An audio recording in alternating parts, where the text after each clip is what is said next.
You may not have caught it, but Rich Rodriguez said something pretty interesting about true freshman quarterback Scotty Fox during his coach's show on Monday night. We're going to talk about it here today on Between The Eers.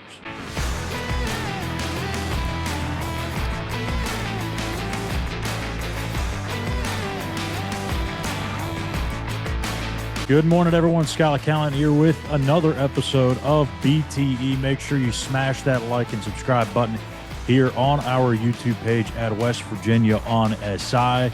And as always, a look at our schedule for those newcomers that have not been a part of this or have watched us very much. Here's a schedule for us throughout the football season. Every Sunday, Tuesday, Wednesday is an episode of Between the Eers. And on Thursday, we'll be breaking down the matchup between West Virginia and Ohio.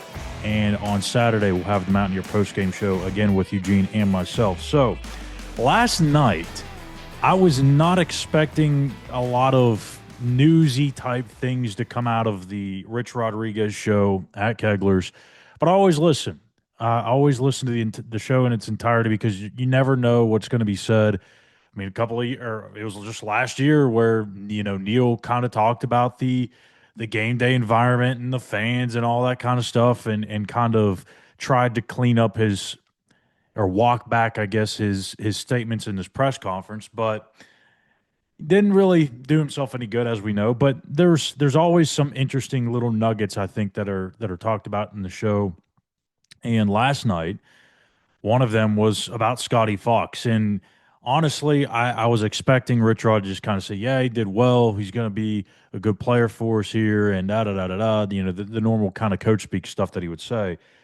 But there was one part of the quote that he said that really just caught my attention, and I had to go back and rewind the part that I recorded because I was like, did he really say what I thought he said? And sure enough, so this is what he said. If you did not catch the coach's show last night, if you haven't seen our article, it's up on the website now at West Virginia on SI. Here's what he said. Scotty's a really talented guy. He's got a great future. He can run. He's a big guy. He's physical and knows how to run, but he's also got one of the quickest releases of a quarterback that I've ever had, which is really a neat thing. We've already known that. He said that already earlier in fall camp, but here's where it gets interesting. He's still young. He's still learning. He's got a great attitude, and he's going to play a lot of football this year. Right there. There it is. A lot of football this year. I think he's going to be a great Mountaineer. He already is. I love coaching him. Huh. Okay. What does that mean? That's my first thought. And hopefully this is discussed during this press conference later this afternoon. But, I mean, there's a lot of different ways you can take that comment of he's going to play a lot of football this year. Does that mean he's basically just going to get a lot of reps during, the practice week, running the scout team? Or does that mean he's going to kind of have his own little package on a week-to-week basis? Does that mean he could be fighting for that number 2 or number 3 quarterback spot? I have no idea. But from what Rich Rod said, I would not take it as always, that's just him going to earn a lot of reps during the practice week. He's not going to start, so let's not even jump to that. This is more of, can they find a way to get a few plays a game for Scotty Fox? And I think it's possible. Now, I'd mentioned over the weekend that I think as well as Nico Marchiol played, I still think you would want to try to craft, half a dozen to 8 or 10 plays for Jalen Henderson, or even maybe if it's now Scotty Fox, I don't know, but another quarterback. That way you keep Nico fresh, you keep him healthy, and I wouldn't say this if it was any other offense, but with the way Rich Rodriguez runs his quarterbacks, I mean, you've got to have 2 guys ready at all times.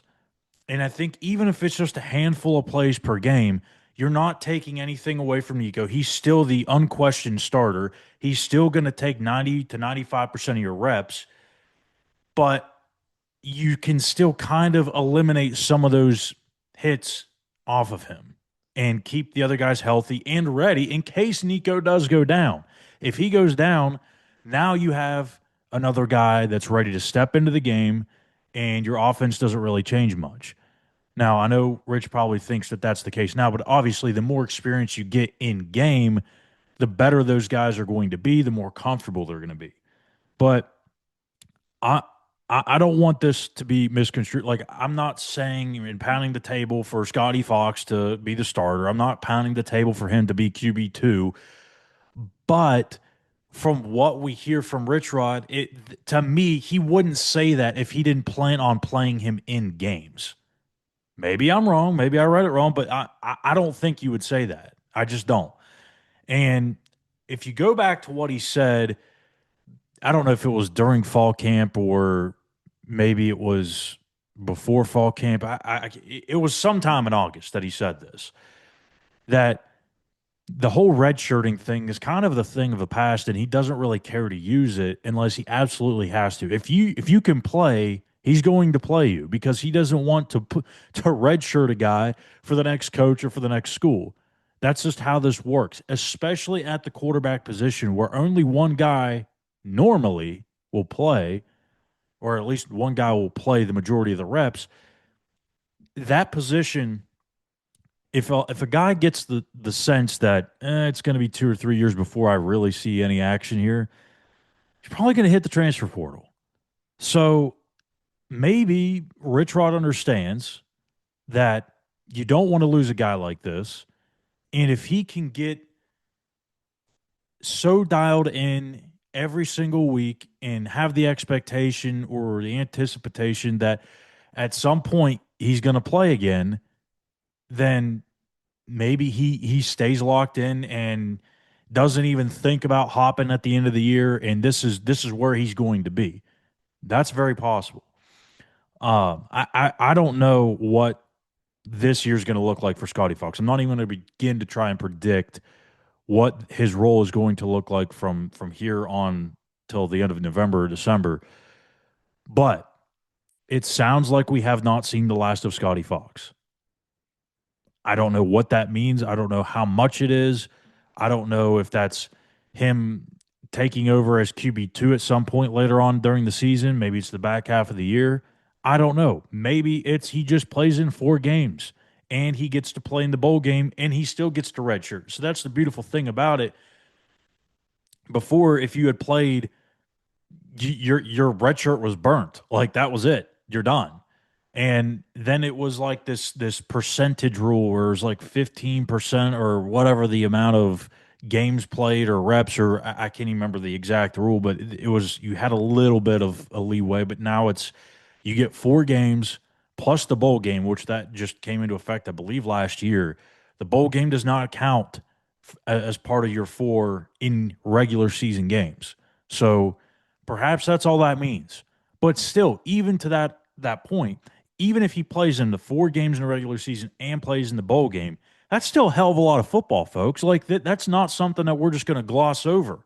Like if it was a normal situation for a true freshman quarterback, I mean, still, if you would have told me that he's going to play in 5 games this year, I would have thought you're nuts. I thought there's no way. Even as much talk as there's been about playing multiple quarterbacks, I mean, you have Nico Markiel, Jalen Henderson, Max Brown. That's 3 veteran quarterbacks on this roster. So to think that they would get to Scotty Fox 4, 5 times, I would be shocked if you would have told me that before the season. Now that we saw just a little glimpse of what he can do on Saturday, I get it's Robert Morris. I get it's against their backups.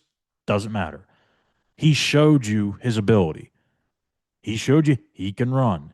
And in the one pass attempt he had, yes, it's one pass attempt, but you could see the zip off of his hand. It just shoots off his hand. And that's why they've been so excited about him.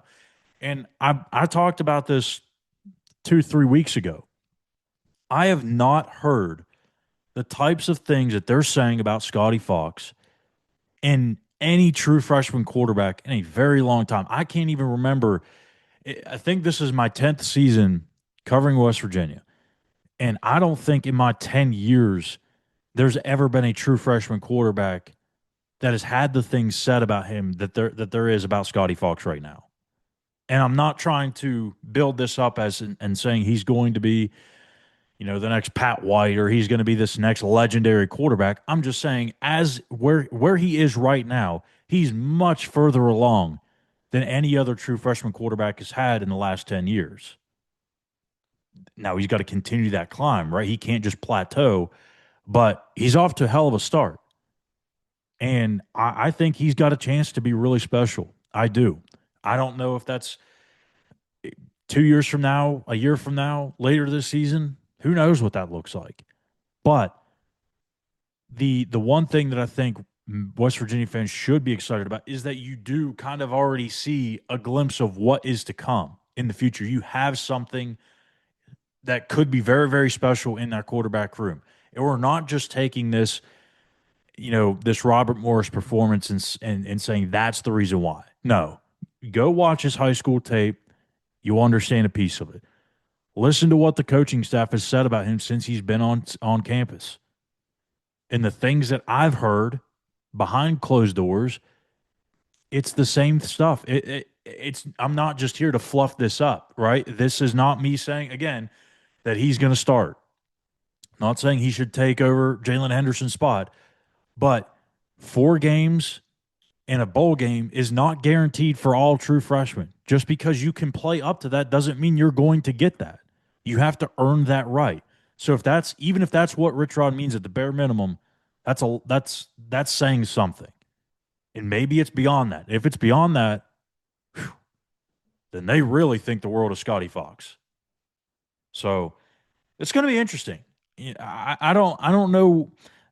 I don't know which way this is going to play out. I don't have a magic 8 ball or a crystal ball or whatever, but I do think you're going to see multiple quarterbacks throughout the season. It's just the nature of Rich Rod's offense. With how much he runs the quarterbacks, you're bound to see another guy come in. It's possible another guy starts because of an injury or just, Nico being banged up. If Nico plays the way he does, or if Nico plays the way he did against Robert Morris from week 2 on, I mean, he's the guy. But you can still throw a second quarterback into the mix for a couple of plays like I mentioned. Probably not a bad idea. Do you really want Nico to run 15 to 20 times a game? I'm not saying that because of his ability. He can clearly run, but you want to keep him healthy too. So if that means putting Jalen Henderson in there a few times a game and giving him a handful of carries, go for it.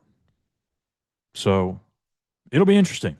I'm really interested to see what that's going to look like this weekend in Athens against the Ohio Bobcats. I would be stunned if Nico took 100% of the snaps. I really would. Rich said himself in the postgame, if they had done what they were supposed to do in the first half of that game, the other quarterbacks would have got in much sooner. And I think a lot of that was rhythm building too. It's not because they felt like they had to keep Nico in to get that separation. Sure, it helps to have that guy who's, the calm, steady presence, but you can't even get into really what you wanted to get into when you fumble the ball 4 times. The tempo wasn't necessarily exactly where they wanted it to be because of the fumbles. The play calls were not exactly where they wanted it to be because of the fumbles. That had a lot of it played a big factor in it. So we'll see. What do you think's going to happen this weekend? Will Scotty Fox play? Will they play more than 4 games? Maybe that's the question of the day. Does Scotty Fox play in more than 4 regular season games, meaning he doesn't get to keep his red shirt? Do you see that happening? Let me know in the comment section here on YouTube, and we'll discuss it more on social media and whatnot. But I'll chat back with you guys in the comment section as well. So that's going to do it for me here today on Between the Eers. Make sure you hit that like and subscribe button here on our YouTube page at West Virginia on SI. We'll be back tomorrow with another episode, and then on Thursday, we have our Walk Thru GameDay Show with Eugene, Napoleon, and myself, breaking down West Virginia and Ohio. Thank you guys for watching another episode of BTE. We'll see you back here tomorrow morning.